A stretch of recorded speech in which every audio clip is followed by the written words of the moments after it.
Hi, it's Wednesday, May 28th, and we're tracking newly formed Tropical Depression 1 off the coast of Mexico today. You can see the system spinning here kind of clockwise south of the coast of Mexico as the sun starts to set. And the system has now met the criteria of a tropical cyclone, that criteria being a well-defined center of circulation, which we did get confirmed by scatterometer data earlier today, and organized convection sustaining for at least 12 hours. That's at least a general good rule of thumb when it comes to these developing storms. And we have seen the system develop fairly well today. You can see a lot of banding features in these showers and thunderstorms developing, funneling right into this center of circulation. It is still a little bit elongated. You can see there is a little bit of a increased vortmax here on the northern end of this entire envelope.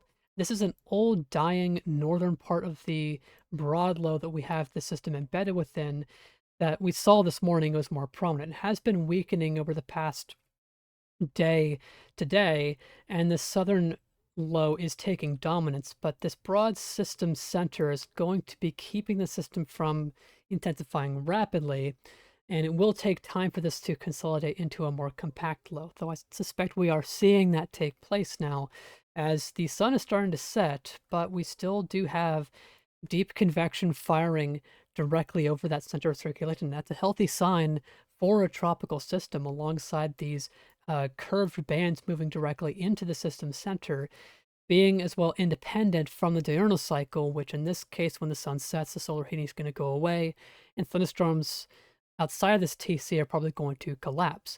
But being independent from that cycle, being able to produce its own thunderstorms in the nighttime, that's a healthy sign for a tropical storm, and we'll have to see exactly how it forms tonight.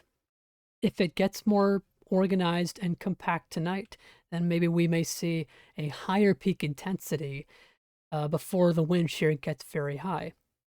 You can also pick out in this visible satellite loop the low shear environment that the system is still embedded within. You can see all these milky white cirrus clouds being pushed off towards the south away from the system center. You can also see that over Mexico, highlighting still this nice area of high pressure that's been sitting over the system for the past several days. This will be over the system for the next day to day and a half, providing low shear and great divergence, which will keep this system able to intensify as it tracks northwest.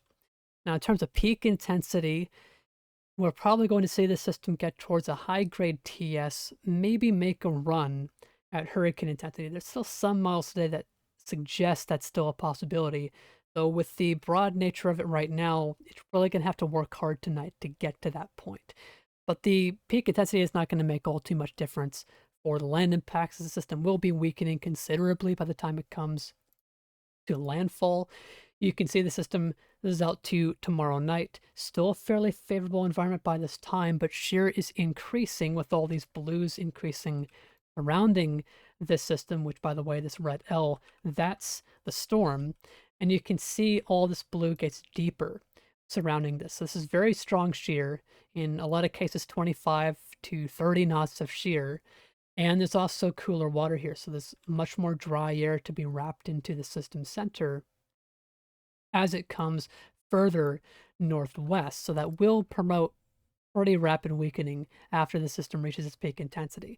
There may be still some uncertainty in the track forecast. You can see the 5-day forecast from the Hurricane Center in line with much of the current intensity, or the track consensus rather, having the system come up towards the southern tip of Baja California. There is potential, if it does get a little stronger, for it to deviate a little bit east here. You can see this in the GFS. It's a little bit further east. It has been for the past day. And that would be a result of the system getting a little bit stronger, maybe towards hurricane intensity.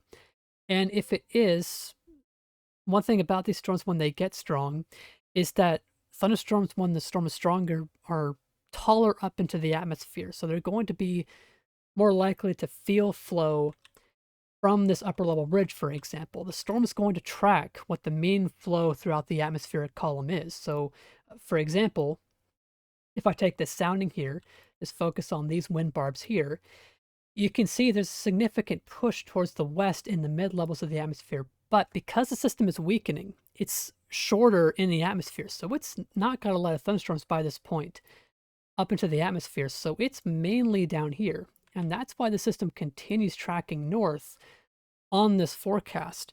But if it's a little bit stronger, a little bit more able to hold itself together as it comes towards Mexico, it may have these thunderstorms that's still a little bit taller.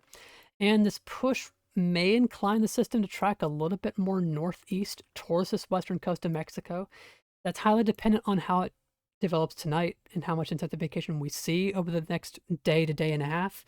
But that's just something to note, and we've seen this in a few track guidance members from the overall track envelope. The mean is still off by Baja California, but still, that's just something to note. And really, what this would do is that it would be tracking over a warmer patch of water. And even though it would likely be pulling in some dry air here, possible that we get a band of thunderstorms developing from this area that has deeper moisture because of the warmer water. And then you could get a more localized flooding threat here in western Mexico. The current forecast right now makes sense from what I see. This is what, if I had to make a forecast of what I would go with right now. And the general expectation as the system comes west, or north rather, is widespread showers and thunderstorms increasing across northern Mexico as the system comes in. And I've talked about before, the past several days, that with the high terrain here, you don't need much to cause flooding issues. And that will certainly be something to watch for as the system comes in, even though we're not expecting this to be a hurricane at landfall. And I'll leave a link to the National Hurricane Center website at the description so you can see their latest advisories. They'll issue these in regular increments. And I'll also leave a link to the Mexican Weather Service as well, so you can see their information on local impacts to you and how the system may affect you over the next few days.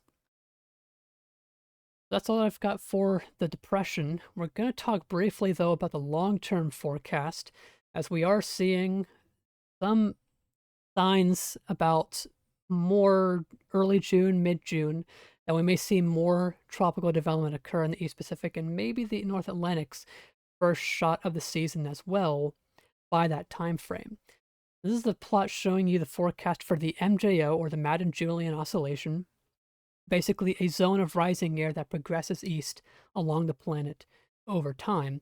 And you can see in the black line, this is where we've already been. And for the past month, we've been very quiet with the MJO, very inactive, and that has led to basins like the Western Pacific and the Northern Indian Ocean being very quiet, unusually so for this time of year.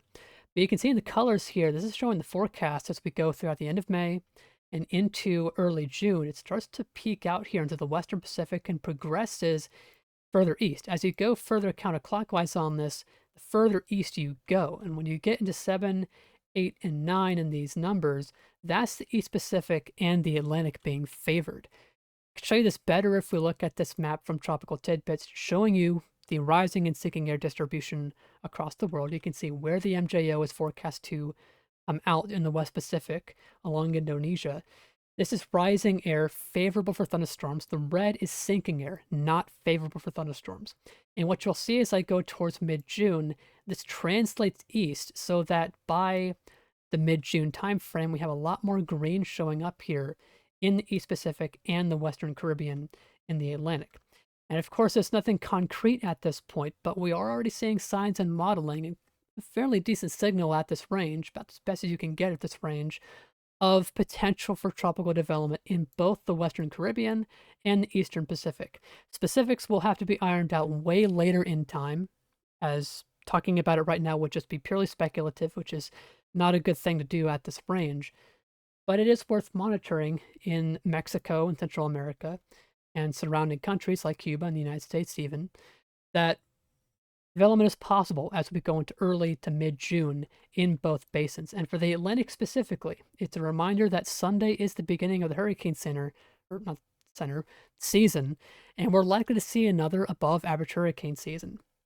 So it's a reminder to be prepared in case any storm forms and hits your location. It's not guaranteed you will get hit in a year, but it only takes one to make a season significant, even if it is one of the more inactive years that we've seen. And that goes the same for the East Pacific. We are about half a month now into the hurricane season, but similar to what we've seen with now TD1 and the potential development in early to mid-June. Storms this year may be more inclined to be closer to the coast of Mexico. So that may mean more land threats here along the coast of Mexico and Central America. So always worth being aware just in case a storm does come your way this upcoming hurricane season. And I'll have more videos as this whole pattern progresses going into early to mid-June. And if any significant system does show up in this, I'll be sure to cover it here on this channel. That's all that I've got for today. I'll have more videos on TD1 as it continues tracking northwest. Stay safe in Mexico as it comes through. That's all for now. Thanks for watching.